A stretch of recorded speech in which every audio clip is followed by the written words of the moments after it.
revelasyon tungkol sa anak ni Casey Concepcion at Piolo Pascual. Mainit na pinag-uusapan pa din ng mga netizens sa social media ang naging revelasyon ni Casey Concepcion na may anak na ito. Laking gulat ng mga netizens na aminin ni Casey sa publiko kamakailan ay may anak na. Tinuldukan ni Casey ang espekulasyon ng mga tao na ang dahilan ng kanyang biglaang pag-alis noon patungo ibang bansa at desisyon na doon muna manirahan.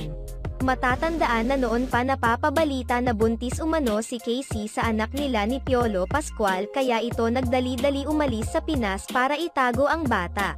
Ngunit sadyang mabilis kumalat ang tsismis kahit lumayo pa si Casey ay hindi ito tinantana ng intriga.